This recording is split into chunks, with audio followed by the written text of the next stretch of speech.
여러분, 우리가 사실 종교인이라고 얘기를 합니다. 하지만 저는 목사이기 때문에 이런 말씀을 드린다라고 생각하실지 모르지만, 기독교가 종교라면 다른 종교는 종교라고 할 수 없을 만큼 본질적인 차이가 굉장히 큽니다. 바꿔서 다른 종교를 종교라고 한다면 기독교를 종교라고 하지 말아야 합니다. 기독교적인 관점에서 이기적인 말이라고 말씀하실 수 있습니다. 하지만 다른 종교와 진정한 기독교는 같은 카테고리에 함께 묶을 수가 없습니다. 근본 구조가 다르기 때문입니다. 다른 종교들은 그렇게 동서양의 어떤 종교든지요, 같은 카테고리로 묶는 것이 가능합니다. 마치 오르는 방향만 다를 뿐 같은 산을 오르는 것이다 라고 얘기하는 얘기를 말씀드리면 맞을 것입니다. 꼭대기에서는 다 만난다는 것이죠. 여러분, 종교의 꼭대기에 무엇가 있습니까? 꼭대기에는 여러분 다 아시죠? 이 세상에서 누리는 행복이 있습니다. 어떤 방법을 사용하든지 모든 종교가 꼭대기에서 얻기를 바라는 것은 여러분 어렵지 않습니다. 돈입니다. 권력이죠. 이 세상의 재미와 만족과 건강입니다. 모든 사람들은 그것을 얻은 상태를 행복이라고 합니다. 물론 어떤 종교는 그것들을 바라는 욕심이 번뇌를 일으키니까 그걸 모두 내려놓고 무로 돌아가는 것이 진정한 행복이다, 이렇게 이야기하는 종교가 있습니다. 그래서 수행을 하고 참선을 하고 명상을 하면서 그거 안에 어떤 세계가 있는 것이냐, 영화도 나오고 그러지 않습니까? 상당히 설득력 있는 마음 공부라는 얘기도 말하기 시작합니다. 하지만 여러분 생각해 봅시다. 욕심을 버리기 위해서 내가 존재하는 것조차 잊어버리는 무아의 경지, 말은 알겠습니다마는 그게 가능합니까? 그럼 무아의 경지에서는 배가 안 고픈가요? 여러분, 내가 존재하는 걸 잊었는데 배가 고파서 밥을 먹는 나는 누구입니까? 적어도 내가 무언가를 얻어서 밥을 먹고 이렇게 세상 얘기로 먹고 살아가고 있다라는 것은요, 내가 나를 인지하지 않을 수가 없다는 얘기죠. 배가 고프다니까요. 여러분, 욕심 때문에 고통이 온다는 것을 많은 종교와 철학이 이해는 했습니다. 하지만 욕심을 버려라, 무로 돌아가라, 혹은 무아의 경지에 들어가라, 인간에게 인간이 되지 말라는 그런 얘기입니다. 모순이죠. 그게 실현 불가능한 허구라는 것을 그 종교인은 사실 모두 다 알고 있습니다. 그러한 경지에 올랐다라고 말하는 사람들이 있는데 확인할 수는 없겠습니다. 하지만 이렇게 여쭤볼 수는 있겠네요. 역사적으로 그 종교가 국가 종교였던 사회들, 그리고 그 종교가 국가 종교인 그 국가들, 그 사회가 욕심을 버린 사회입니까? 착각이죠. 여러분, 저는 단언코 말씀드릴 수 있습니다. 인간이 만든 모든 종교의 목적은 버리는 게 아닙니다. 더 얻는 것입니다. 신의 도움으로 더 많이 가져서 이 세상의 만족을 얻고자 하는 마음으로 누구든 종교를 가집니다. 그 모든 종교의 꼭대기에는 신의 도움으로 세상적인 성공과 부요함을 얻은 상태가 있습니다. 목적이 그렇기 때문에 사실은 신이 누구냐는 별로 상관이 없습니다. 어떤 신이라도 괜찮습니다. 이기는 게 우리 편이니까요. 그런 이유로 여러분, 절에도 산신각이라는 게 있습니다. 산신각이 부처를 모신 곳입니까? 아니요, 산신령을 모신 곳입니다. 그게 왜 절에 있죠? 누구든 괜찮은 겁니다. 세상 종교는 본질적으로 나에게 복을 주는 신을 섬기는 거니까 세상 종교는 다 다신교입니다. 이 신이 안 되면 저 신을 찾아야 되니까요. 복이 목적이니까. 그렇기 때문에 복이 목적인 모든 종교에서 신은 인간의 욕망을 이루어주는 존재로 세팅되어 있습니다. 인간이 만든 존재이기 때문에 신이 인간을 위해서 존재합니다. 여러분, 신이 인격적 존재라면서 신 나름대로의 세계와 가치를 지니고 있지 않는 거 어떻게 생각하십니까? 모든 신의 관심은 이 세상에 박혀있는 거 어떻게 생각하십니까? 어떤 신이든지 세상 모든 종교의 신은 인간에게 부속된 존재입니다. 그렇기 때문에 어떤 신화, 어느 나라의 신화를 읽어보든지 전해지는 모든 이야기 속에서 나오는 신은 인간보다 지능이 떨어집니다. 여러분, 그리스 신화, 우리나라의 전래 동화 다 읽어보십시오. 신적 존재들은 모두 감정적이고 지적 수준이 떨어집니다. 그래서 심지어 신을 달랜다는 말이 있습니다. 신이 애인가요? 그 신을 섬겨야 되는 겁니까? 그리스 로마 신화에서 인간보다 부차원적인 생각을 하는 신은 없습니다. 최고 신 제우스도 권력과 여성을 밝히는 멍청한 남자신일 뿐입니다. 트로이 전쟁이 어떻게 일어나는지 아시죠? 네. 아테나와 헤라와 아프로디테가 누가 이쁘냐고 다투다가 한 남자에게 물어보아서 자기가 각자 자기 이쁘다고 하면은 선물 주겠다고 그 남자를 심지어 유혹해서 그 남자가 한 여신을 찝으니까 나머지 여신이 열받아가지고 일으킨 전쟁이, 그렇게 해서 일어난 전쟁이 트로이 전쟁입니다. 그것으로 인해서 사람들이 얼마나 많이 죽습니까? 신은 공감 능력도 제로입니다.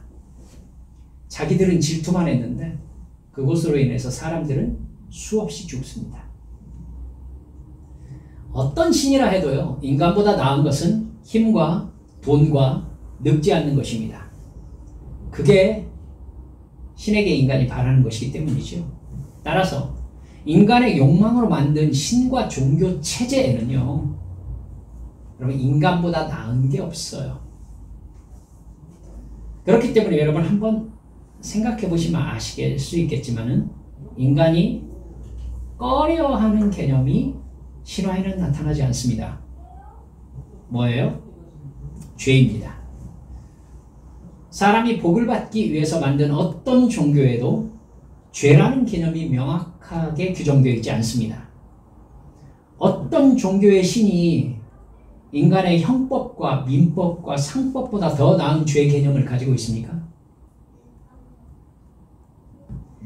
이 세상의 고통이 죄의 결과라고 가르치는 종교 없습니다, 여러분. 지옥의 심판을 가르치는 종교가 있긴 있어요. 근데 그건 사실 그 종교에게는 모순입니다. 모든 종교의 세계관과 가치관은 어디에 맞춰져 있냐면은 이 세상에 맞춰져 있어요. 이 세상에 맞춰져 있어요. 이 세상의 이익이 모든 종교의 바탕이에요.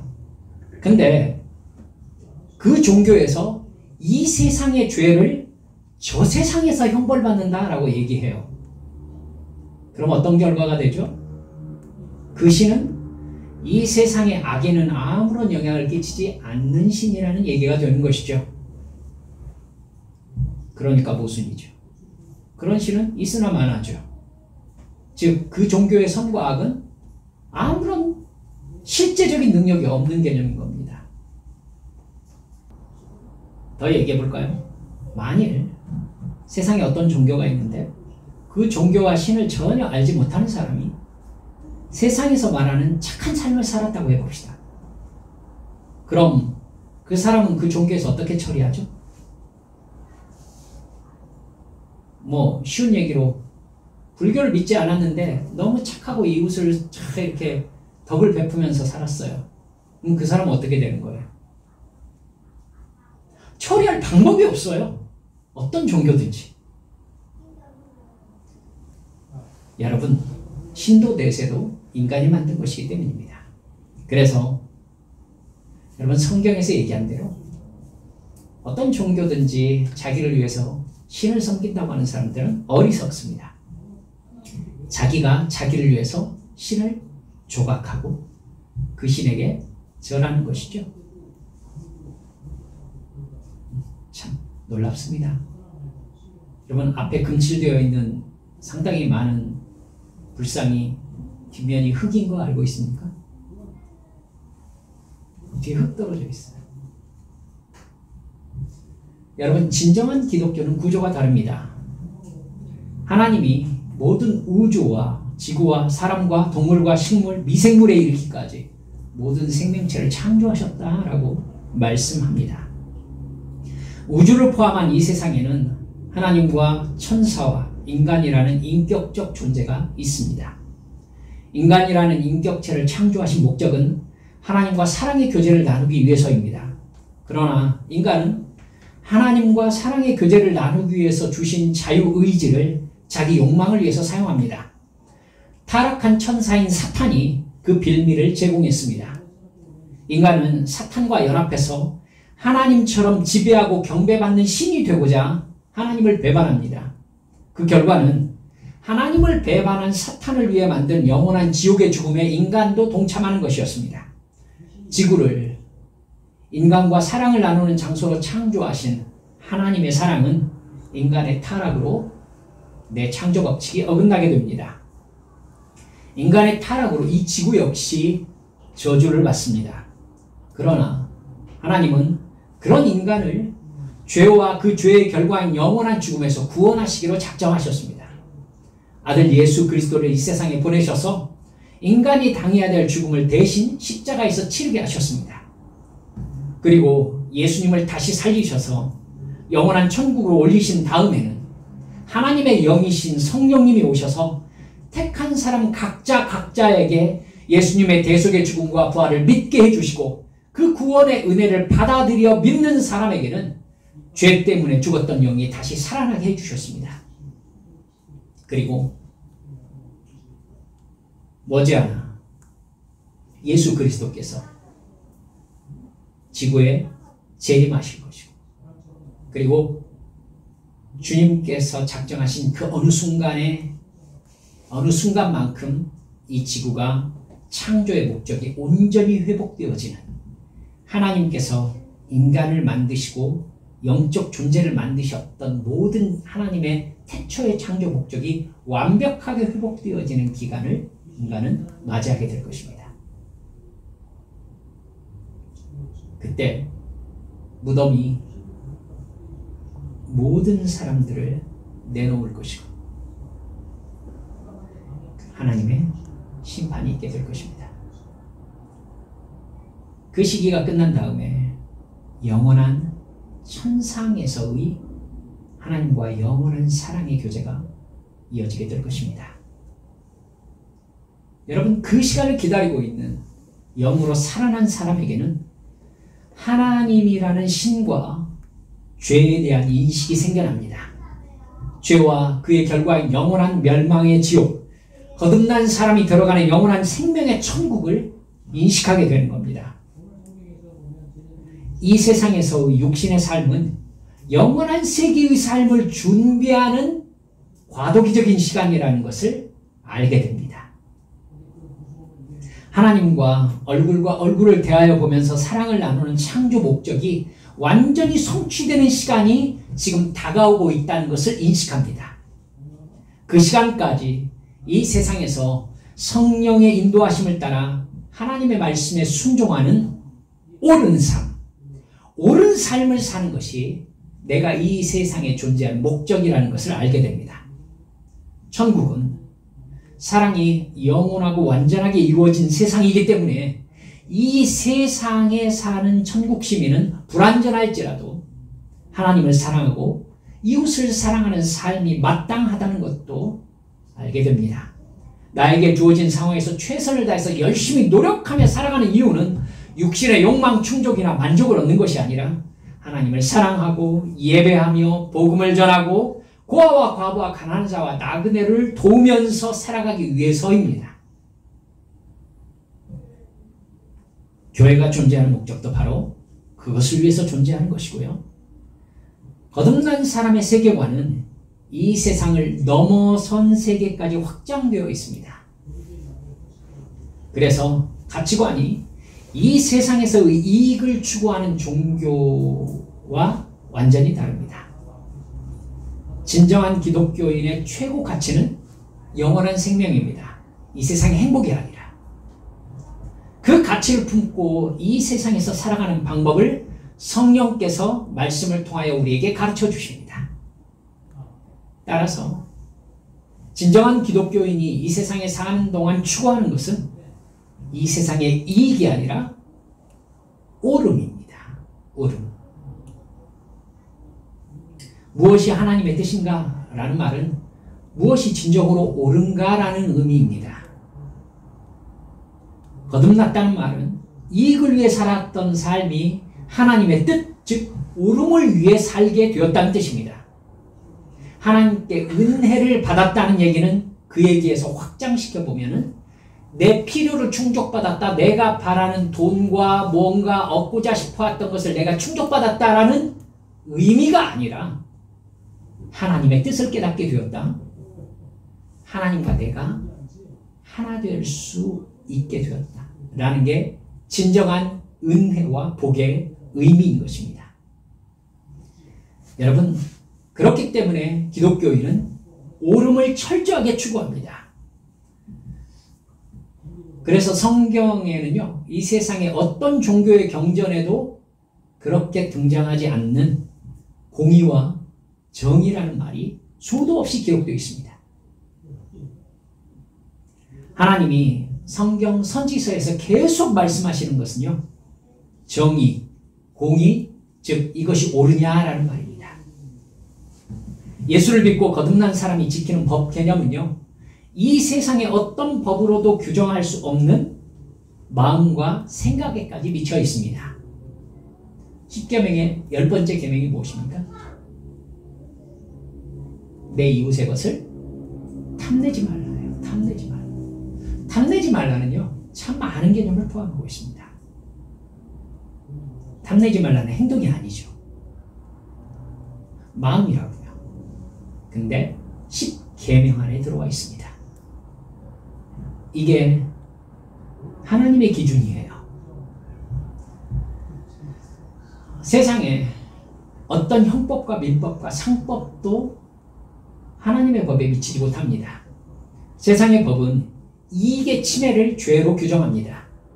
예수님을 믿는 사람은 옳음이 이익에 희생되었을 때의 죄라고 합니다.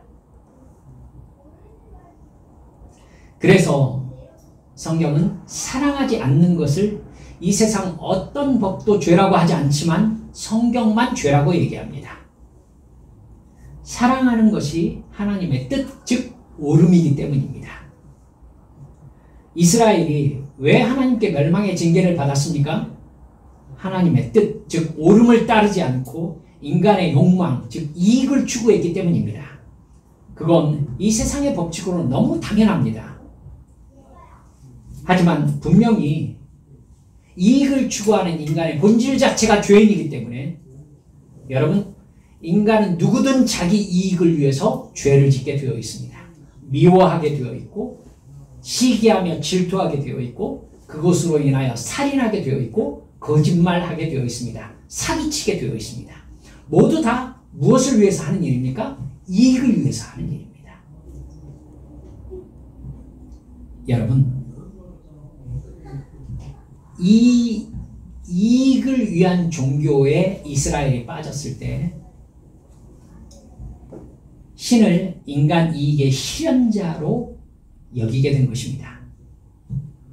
사랑하는 여러분들, 그래서 하나님께서는 이스라엘에게 멸망의 징계를 내리신 것이었습니다.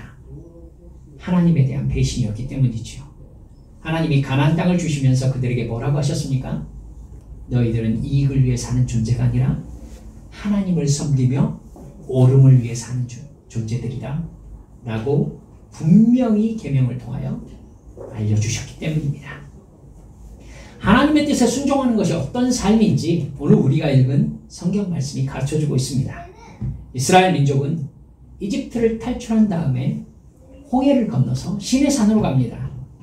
여러분, 시내산 언저리에서 하나님께 십계명 돌판과 율법을 받고 익히면서 1년 동안 머물렀습니다. 광야에서 1년 동안 머무는 것 쉬운 일이 아닙니다. 거기에서 하나님은 이스라엘 민족이 하나님이 택한 민족이라는 사실을 분명히 배웁니다.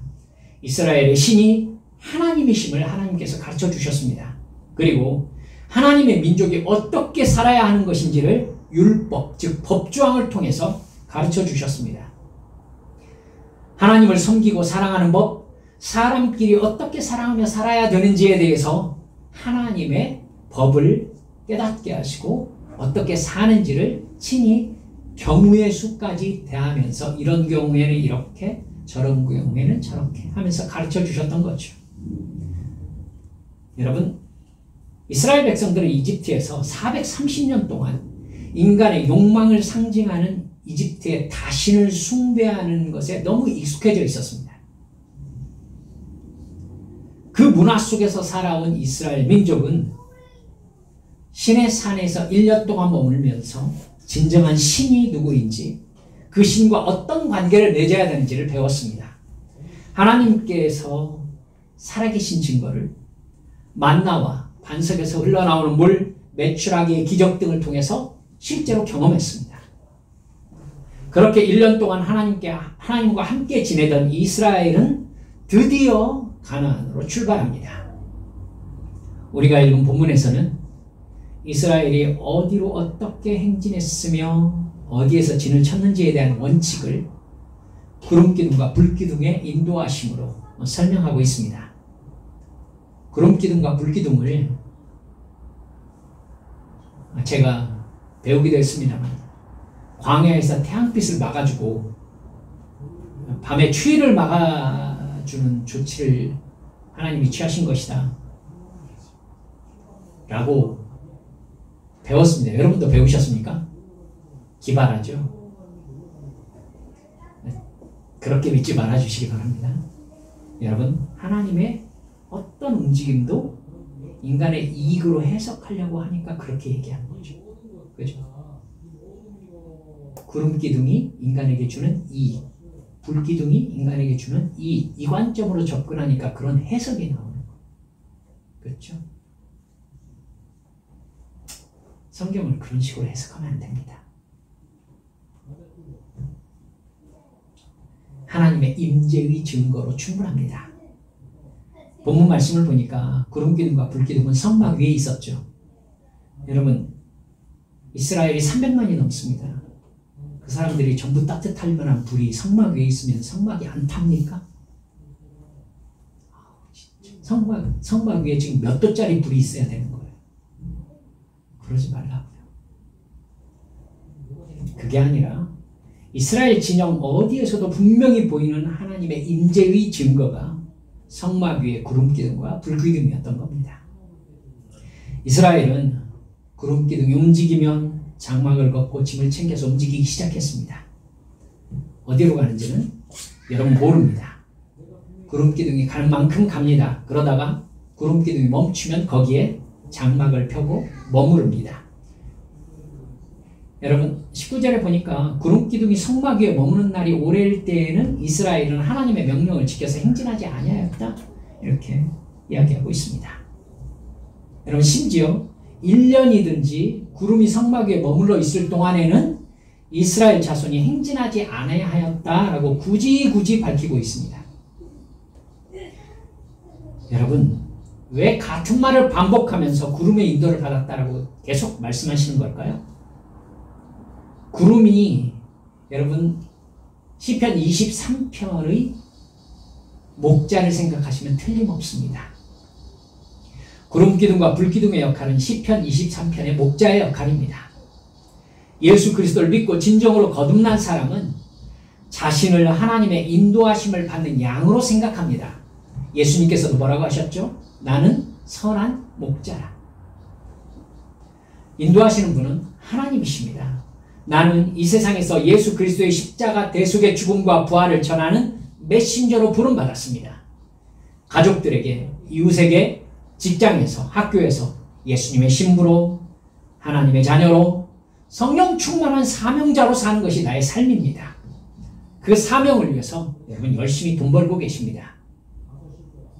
그 사람들이 교회를 세우고 하나님의 나라와 그의 의를 위해서 일을 계획하고 실천하고 성령의 감동하심에 따라서 움직입니다. 그 공동체가 바로 교회이고 그 공동체가 우리 한빛교회인 겁니다.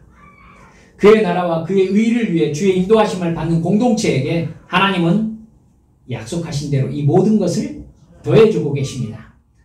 불가능한 장소인 뻘건 바위의 광야에서 만나와 메추라기와 반석을 깨뜨리셔서 생수를 공급하셨습니다. 그 하나님이 여러분 우리 아버지이십니다. 우리 공동체의 주인이시고 우리 한빛교회의 인도자이십니다. 그런 하나님의 자녀는 성령님의 인도하심에 순종하며 사는 것이 부담스럽지 않습니다. 하나님과의 관계에서 나의 시간을 해석하니까요. 나의 모든 시간은 하나님과의 관계를 위해서 존재합니다. 그리고 하나님과의 관계를 통해서 나의 삶은 인도함을 받고 있습니다. 그것을 떠난 삶은 어떤 삶일까요?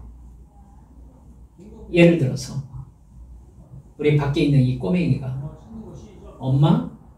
엄마를 떠나서 어디에서 무엇을 할 수 있을까요? 여러분 아무것도 아니에요. 아무것도 아니에요. 여러분 우리 예수 그리스도 아니면은 생명이 없어요. 생명이라는 게 없다고요. 그러니까 예수 그리스도를 떠나서는요 우리는 생명 자체가 없어요. 아무것도 아닌 것보다 더하다고요. 그러니 그 사람이 기도하지 않겠습니까? 예배드리지 않겠습니까? 하나님의 말씀을 읽지 않겠습니까? 하나님의 말씀에 순종하지 않겠습니까? 그렇게 살지 않으면 그 사람의 인생에 의미가 아무것도 없다니까요. 아멘입니까? 여러분, 하나님의 자녀는 죄를 짓지 않습니다.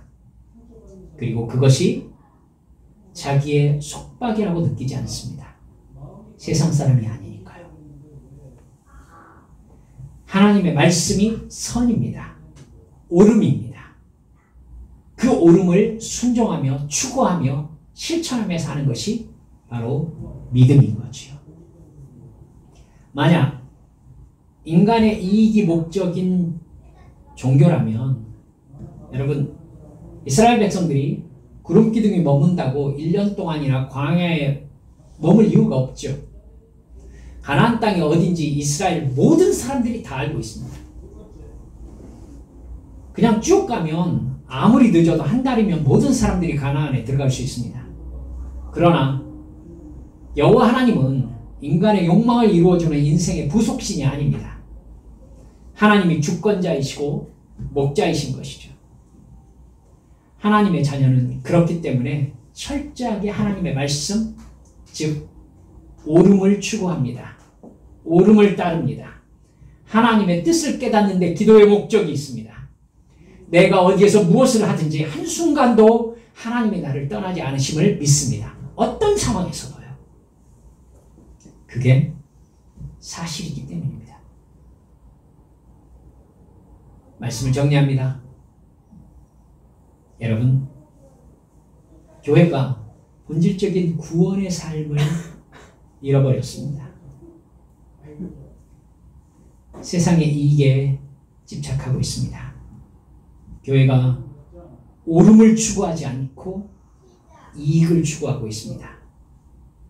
성경을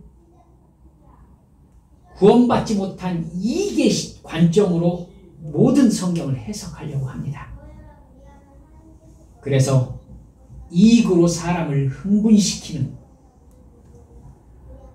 사랑하는 여러분들, 그건 교회의 타락입니다. 구원의 기쁨과 힘을 상실한 것이죠. 기독교가 다른 종교와 구분되지 않고 있습니다. 여러분, 우리 교회 십자가 대속의 죽음과 부활을 믿는 참으로 거듭난 사람들이 되도록 하십시다. 그래서 우리 하나님의 뜻인 옳음을 절대적인 가치로 삼읍시다. 여러분, 따라서 해주시겠습니까? 옳은 일을 합시다. 시작. 옳은 일을 합시다. 여러분, 옳은 일을 합시다. 옳게 삽시다. 그래서 세상 사람들이 노아를 바라보면서 아, 내가 틀렸구나를 배웠듯이 성경에 나오잖아요. 노아를 바라보면 노아는 그의 행위로 세상을 정죄하였다. 너희가 죄인이야 죄인이야 이렇게 떠들지 않았어요. 노아의 행위가 세상 사람들의 눈에 보일 때에 내가 죄인이구나를 스스로 느끼게 하는 행위였다는 뜻입니다. 우리는 어떻습니까? 우리가 옳음에 붙잡혀 있을 때에 세상 사람들이 저 사람이 추구하는 것이 나와 다르구나를 느끼게 될 것입니다. 이렇게 진짜 살아있는 하나님의 사람으로 감정적으로 흥분하지 않아도 됩니다. 철저하게 주의 영에 붙잡힌 삶, 옳음을 추구하는 삶으로 주께 영광 돌려드리는 우리 믿음의 식구들 되어주시기를 주 예수님의 이름으로 축원합니다. 우리 시간 함께 기도합시다. 여러분, 교회가 교회다워지기를 저는 날마다 기도합니다. 우리 한빛교회가 우리 하나님 앞에서 철저한 옳음을 추구하는 정말 강건한 믿음을 가진 사람들이 되어지기를 간절히 소망합니다. 여러분, 그런 교회를 위한 기도 필요합니다만 어디로부터 시작됩니다? 나로부터 시작됩니다. 여러분, 내가 그렇게 거듭나게 해주시고 내가 그렇게 변화되게 해주십시오. 내가 그렇게 성령께 붙잡힌 천국 시민의 삶을 살아내도록 제게 영적인 인식을 허락하여 주시고 늘 거듭남의 은혜 안에 거하는 성령 충만함으로 내 안에 함께 해주시라고, 덧없는 이 세상 소망 두지 않고 저 영원한 천국을 바라보면서 깨어 기도하며 여기가 목적이 아니라 저 하늘나라가 목적인 사람으로 살게 해주시라고 주님 앞에 함께 통성으로 기도하시겠습니다. 기도합니다. 하나님 아버지,